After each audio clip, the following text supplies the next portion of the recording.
Fundamentals of Sanatana பயிற்சி பட்டறை நேரடி மற்றும் இணைய வழி வகுப்புகள் டிசம்பர் 13 முதல் 17 வரை. தொடர்புக்கு 7338824242. 16 வார்டுகளில் இன்று நேரடியாக அந்த வார்டுகளுக்கே சென்று மக்களை சந்தித்து மனுக்களை பெறுகின்ற நிகழ்ச்சி இன்று காலை தொடங்கப்பட்டிருக்கிறது. பொதுமக்களிடமிருந்து வரக்கூடிய மனுக்களுக்கு உடனடி தீர்வு காணக்கூடிய வகையில் மாண்பு முதலமைச்சருடைய வழிகாட்டுதலின்படி உடனுக்குடன் நடவடிக்கை எடுப்பதற்கு அரசு அதிகாரிகளுக்கு எடுத்து சொல்லப்பட்டிருக்கிறது. சில மனுக்கள் வீட்டுமனை பட்டா வேண்டும் என்ற கோரிக்கையை முன்வைத்திருக்கின்றார்கள். அந்த இடங்களுக்கு துறையினுடைய அதிகாரிகள் நேரில் சென்று அந்த இடங்களை பார்வையிட்டு உடனுக்குடன் நடவடிக்கை எடுப்பதற்கான அந்த பணிகளையும் நாங்கள் தொடங்கி இருக்கின்றோம். எனவே கொடுக்கப்படுகின்ற மனுக்களுக்கு 100% தீர்வு காணக்கூடிய வகையில் ஏற்பாடுகள் செய்யப்பட்டுள்ளன. மாண்பு முதலமைச்சர் அவர்கள் கரூர் மாவட்டத்திற்கு ஒரு அரசு வேளாண்மை கல்லூரி, கரூர் மாநகராட்சிக்கு புதிய காவிரி குடிநீர் திட்டம், விடுபட்ட பகுதிகளுக்கு புதிய பாதாள சாக்கடை திட்டம் அமைப்பதற்கான அந்த நிதி ஒதுக்கீடு, நெரூர் உன்னியூர் காவிரி ஆற்றின் குறுக்கே உயர்மட்ட பாலம், இப்படி பல்வேறு சிறப்பு திட்டங்கள் நிறைய திட்டங்களை சொல்லிக்கிட்டே இருக்கலாம். அந்த அளவிற்கு மாண்பு முதலமைச்சர் அவர்கள் கரூர் மாவட்டத்திற்கு சிறப்பு திட்டங்களை வழங்கி இருக்கின்றார்கள். 200 ஏக்கர் பரப்பளவில் புதிதாக ஒரு சிப்காட் அமைய இருக்கின்றன, ஒரு ஐடி பார்க் அமைய இருக்கின்றன, இன்னும் பல்வேறு சிறப்பு திட்டங்கள். அந்த திட்டங்களோடு சேர்த்து இன்னும் என்ன தேவை இருக்கிறதோ அதை வழங்குவதற்கு மாண்பு முதலமைச்சர்கள் தயாராக இருக்கின்றார்கள். எனவே மாவட்டத்தினுடைய வளர்ச்சி என்பது மாண்பு முதலமைச்சர்கள் வழங்கக்கூடிய சிறப்பு திட்டங்கள் மூலமாகவும் இன்னும் வரக்கூடிய திட்டங்கள் மூலமாகவும் மற்ற மாவட்டங்களுக்கு ஒரு முன்னுதாரணமாக கரூர் மாவட்டம் அமையக்கூடிய வகையில் சிறப்பு திட்டங்கள் செயல்படுத்தப்பட்டு வருகிறது. அது தேசிய நெடுஞ்சாலையில் இருக்குது. ஏற்கனவே 3 இடங்களில் அந்த பாலங்கள் கட்டி முடிக்கப்பட்டிருக்கு. செம்மடை, பெரியார் நகர், அதேபோல் பெருசிபாளையம் அந்த பிரிவு, அதேபோல் மண்மங்கலம், இந்த 4 இடங்களில் கட்டி முடிக்கப்பட்டிருக்கு. இந்த இடங்களில் அமைக்கப்பட வேண்டும் என்று நீண்டகால கோரிக்கை அது எடுத்து சொல்லப்பட்டிருக்கிறது. விரைவில் அந்த பணிகளும் தொடங்குவதற்கான நடவடிக்கை முன்னெடுக்கப்படும்.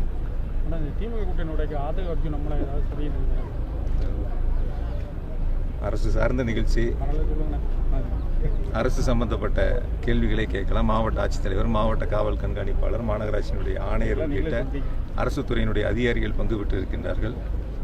எனவே அரசியல் சார்ந்த கேள்விகளை தனியாக உங்களை சந்திக்கின்ற பொழுது நீங்கள் கேட்டால் நிச்சயமாக அதற்கு பதிலளிக்க விரும்புகின்றேன். மற்ற மாவட்ட துறை சார்ந்து ஒரு பதிலை உங்களிடத்தில் முன்வைக்க விரும்புகின்றேன். மாண்பு முதலமைச்சர் அவர்கள் எக்காலத்திலும் குறிப்பாக மின்வாரியம் தொடர்பாக எந்த சூழ்நிலையிலும் அதானியை சந்திக்கவில்லை என்று ஒரு அறிக்கை கொடுக்கப்பட்டிருந்தது. அதற்கு பிறகும் அந்த அறிக்கையின் மீது சில கருத்துக்களை முன்வைத்திருக்கின்றார்கள். ஒரு முறை படித்து தெரிஞ்சுக்கலாம், ஒரு முறை படித்து புரியலைன்னா பல முறை படித்து முயற்சிக்கலாம், பல முறை படித்து அந்த அறிக்கையை புரிஞ்சுக்க தெரியல அப்படின்னா தெரிஞ்சவங்ககிட்ட விளக்கத்தை கேட்டு தன்னை சரி பண்ணிக்கலாம். அப்போ படித்தும் புரியலை, பல முறை படித்தும் புரியலை, தெரிஞ்சவங்ககிட்ட கேட்டும் புரிஞ்சுக்கிறதுக்கான பக்குவமும் இல்லை, அந்த அளவுக்கு அறிவுத்திறனும் இல்லை. நான் ஒன்று மட்டும் கேட்குறேன், அந்த வரிகளில் ஜாமீன் அமைச்சர்னு இருந்துச்சு. பிஜேபியில் எத்தனை பேர் ஜாமீனில் வெளில வந்திருக்காங்க, எத்தனை பேர் அமைச்சர்களாக இருக்காங்க? ஒரு பக்குவத்தை சொல்லுகின்ற பொழுது, ஒரு கருத்தை சொல்லுகின்ற பொழுது மாற்று கருத்துக்களை நாங்கள் முன்வைக்கின்றோம்.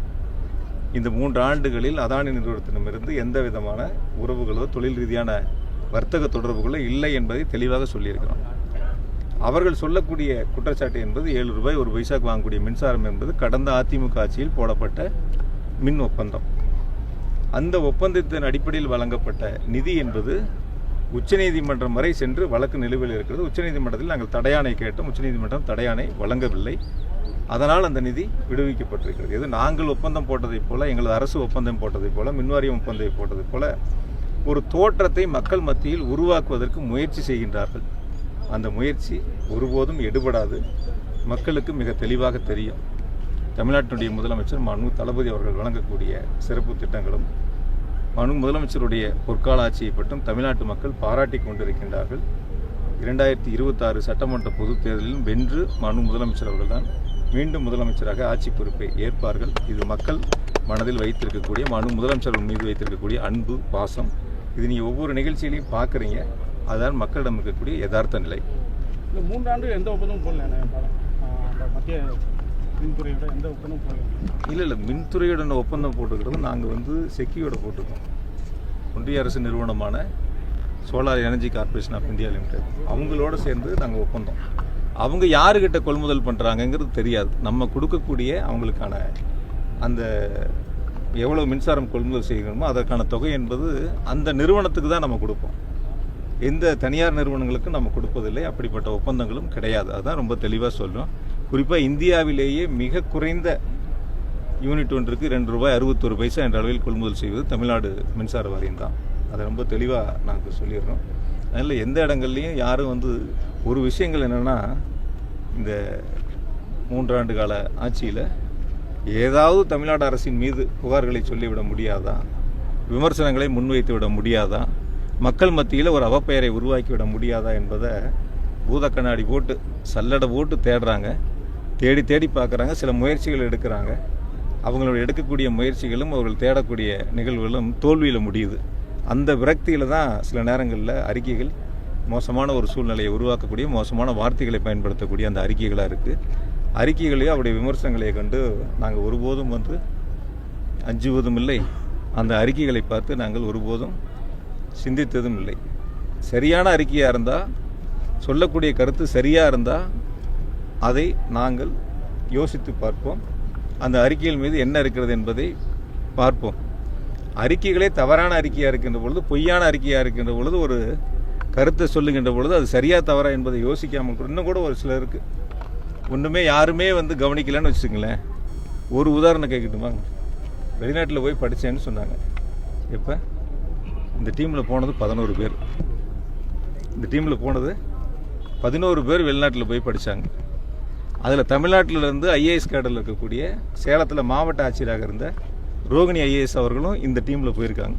அது யாராவது பத்திரிகையில் செய்தி போட்டிங்களா? அது யாராவது தொலைக்காட்சியில் காட்டினீங்களா? எல்லா தொலைக்காட்சியிலும் வரிஞ்சு கட்டி ஏதோ வந்து யாரோ படிக்காத ஒரு படிப்பை படிச்சுட்டு வந்துற மாதிரியும், அந்த படிப்பினால ஒரு பெரிய மாற்றத்தை உருவாக்குற மாதிரியும் ஒரு செய்தி, ஒரு பிரேக்கிங் நியூஸ் அது இதுன்னு போட்டிங்க.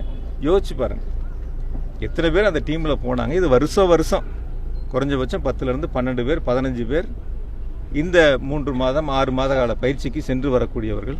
இந்த போன 11 பேரத்தில் வந்து 3 பேர் ஐஏஎஸ் ஆஃபீஸர், 3 பேர் ஐபிஎஸ் ஆஃபீஸர், இந்த மாதிரிலாம் அதில் போயிட்டு வந்திருக்காங்க. அவங்கள பற்றிலாம் ஒரு செய்தி கூட இல்லை, யாரெல்லாம் போனாங்க என்னன்ட்டு. அதை நீ என்னென்னா, எந்த இடத்துலையும் மக்கள் செல்வாக்கு இல்லாத ஒரு நபர்களுக்கு மீடியாவும் தொலைக்காட்சி பத்திரிகைகள் தான் ஒரு முக்கியத்துவம் கொடுத்து செய்திகளை வெளியிட்டிருக்கிறீங்க. மக்களிடத்தில் மக்களுக்கான திட்டங்களை செயல்படுத்தக்கூடிய முதலமைச்சருடைய சாதனைகளை மீண்டும் ஒரு முறை சொல்கின்றேன். பொதுமக்கள் வெகுவாக பாராட்டி கொண்டிருக்கின்றார்கள். தொடர்ந்து முதலமைச்சர்களுக்கு ஆதரவை வழங்கி கொண்டிருக்கின்றார்கள். அந்த ஆதரவு 2026 சட்டமன்ற தேர்தலிலும் வழங்க இருக்கின்றார்கள் என்பதை நீங்கள் இப்போ கூட பார்த்தீங்க. எவ்வளோ சந்தோஷமாக மக்கள் வந்து மனுக்களை கொடுத்தாங்க. தீர்வு கிடைக்கும் என்ற நம்பிக்கையில் மனுக்களை கொடுத்துருக்காங்க. தீர்வு காணக்கூடிய ஆட்சி மாண்புமிகு தளபதியுடைய பொற்கால ஆட்சி.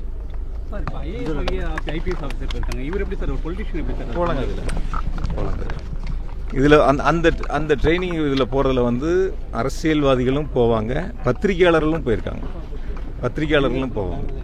அந்த மாதிரி வந்து ஐஏஎஸ் ஐபிஎஸ் பத்திரிகையாளர்கள் அரசியல்வாதிகள் அந்த மாதிரி தேர்வு செய்யப்பட்டு அனுப்புவாங்க. அந்த பட்டியலில் தான் 11ல் 1 11ல் 1 ஒன்றிய அரசு தேர்வு செஞ்சு அனுப்புவாங்க. அந்த 11 பேர் அனுப்புனதுல 1 இது. 10 மறந்துட்டீங்க, 1 மட்டும் ஃபோக்கஸ் பண்ணுறீங்க. அதனால் அந்த 11ஐயும் சேர்த்து ஃபோக்கஸ் பண்ணால் நல்லாயிருக்கும். அதுக்காக தான் சொன்னேன். ஏன்னா இது யாருமே பார்த்தா நீ உங்களுக்கே இப்போ தானே தெரியுது எவ்வளோ பேர் போனாங்க, யார் யார் போனாங்க என்னங்கிறது.